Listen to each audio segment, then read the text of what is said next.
Assalamualaikum warahmatullahi wabarakatuh. Hamdan wa syukran lillah amma ba'. Sahabat YouTube, hadirin rahimakumullah dimanapun berada. Bagaimana kabarnya di Ramadan hari ke-9 ini? Semoga tetap seperti sebelum-sebelumnya. Allah karuniakan kepada kita kesehatan sehingga kita tetap bisa melaksanakan ibadah kita kepada Allah Subhanahu wa taala. Baik, sahabat YouTube rahimakumullah, kita lanjutkan lagi pada kultum berikutnya. Kita hari ini akan membahas tentang indahnya sedekah. Ada sebuah kisah yang akan kami sampaikan di awal untuk mengawali tausiah pada kesempatan kali ini. Namanya adalah Nur Hayati Subakat. Dia adalah pemilik Wardah, merek kosmetika muslimah. Baru-baru ini dia mendonasikan uang sebanyak 40 miliar untuk penanganan virus corona. Masya Allah, tak banyak orang yang sedermawan itu, apalagi sampai menyediakan dana sebanyak itu. Saat situasi seperti ini, dunia usaha juga terdampak akibat corona. Jadi di Ramadan ini salah satu amal kebajikan yang dianjurkan adalah bersedekah. Karena dengan itu orang akan memiliki sifat kedermawanan yang merupakan sifat mulia. Rasulullah SAW saat Ramadan tiba, beliau lebih berdermawan dibandingkan dengan bulan-bulan lainnya. Seperti terdapat dalam sebuah hadis, Rasulullah SAW adalah orang yang paling dermawan dan beliau lebih dermawan lagi di bulan Ramadan saat beliau bertemu Jibril.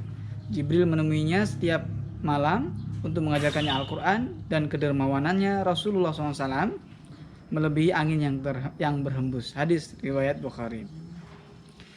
Hadirin Allah, Rasulullah SAW bersabda kembali, sedekah yang paling utama itu adalah pada bulan Ramadan. Hadis riwayat Tirmizi. Nah, ini merupakan kesempatan kita, bagi kita yang Allah berikan kelapangan rizki pada bulan yang mulia ini, pada bulan yang penuh dengan pahala Allah, penuh melimpah bonus pahala yang Allah berikan pada bulan ini, maka jangan sia-siakan kesempatan ini. Mari kita membantu saudara-saudara kita, khususnya mereka yang terdampak wabah COVID-19. Beberapa bentuk sedekah di bulan Ramadan yang kita bisa upayakan di sini akan kami sampaikan. Yang pertama adalah memberi makan.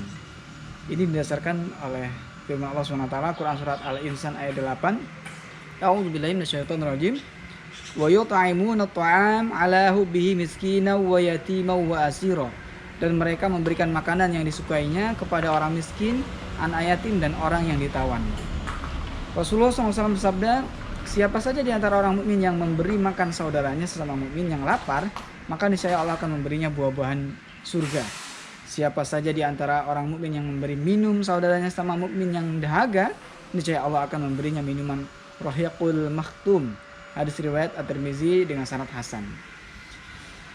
Hadirin rahimakumullah sahabat YouTube, kita lanjutkan ke cara sedekah kedua yang bisa kita laksanakan di bulan Ramadan adalah menyediakan makanan berbuka bagi orang yang berpuasa.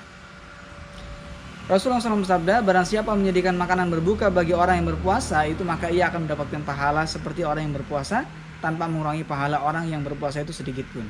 Hadis riwayat Ahmad dan An-Nasai. Masya Allah. Tentunya dengan hadis ini semoga menjadi motivasi sendiri kita untuk lebih berdermawan ya. Sehingga sangat jelas tadi di awal disampaikan ketika masuk bulan Ramadan Rasul lebih dermawan. Mungkin karena beberapa hadis-hadis yang mendukungnya. Saat ini sedekah semakin relevan di tengah pandemi corona yang belum jelas kapan berakhirnya. Semua sektor kehidupan terkena dampak ekonominya. Maka mari kita bersedekah. Jika kita terbiasa bersedekah dengan hal-hal yang kecil, maka hal-hal yang besar pun akan sangat mungkin kita berikan. Zaid bin Salim meriwayatkan dari ayahandanya, dia berkata, saya mendengar Umar bin Khattab terucap, Rasulullah SAW memerintahkan kami agar bersedekah. Dan kebetulan aku sedang memiliki harta, maka Umar pun berkata, pada hari ini aku akan melebihi Abu Bakar. Umar melanjutkan, aku pun membawa setengah dari hartaku. Rasulullah SAW berkata, apa-apa yang kamu sisakan untuk keluargamu? Sebanyak ini juga. Jawabku, lalu datanglah Abu Bakar dengan membawa seluruh hartanya. Rasulullah bertanya, apa yang kamu sisakan untuk keluargamu? Yang menjawab, aku sisakan bagi mereka Allah dan Rasulnya. Maka aku berkata, aku tidak akan mampu melebihimu selamanya. Hadirin rahimakumullah, kejadian seperti itu bukan hanya terjadi pada masa sahabat Rasul, tapi bisa saja terjadi dalam kehidupan kita saat ini ya. Parni Hadi menyebut Sultan Hamengkubuwono ke-9 yang bergelar Sampeyan dalam ingkang sinuwun Kanjeng Sultan Hamengkubuwono Senopati Ingalaga Abdurrahman Sayyidin Panatagama Kalimatillah Kaping Sanga itu sebagai salah satu prophetic leader atau kepemimpinan yang mengikuti kenabian. Arti dari gelar yang sangat panjang itu adalah bahwa beliau adalah raja atau kepala negara yang sekaligus panglima perang dan penata kehidupan beragama.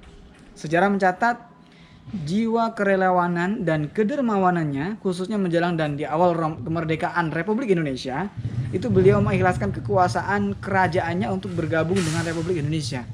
Beliau juga membiayai berbagai aktivitas pergerakan untuk mempertahankan kemerdekaan. Tidak terhitung berapa harta yang telah disumbangkan kepada negeri ini. Karena beliau adalah orang yang tidak suka kegiatan sosial dan kedermawanannya dicatat oleh banyak orang. Salah satu peninggalannya yang sampai saat ini masih dirasakan adalah UGM, Universitas Gadjah Mada di Yogyakarta. Kemudian contoh lainnya adalah Ibu Nur Hayati yang kisahnya tadi sudah disampaikan di awal.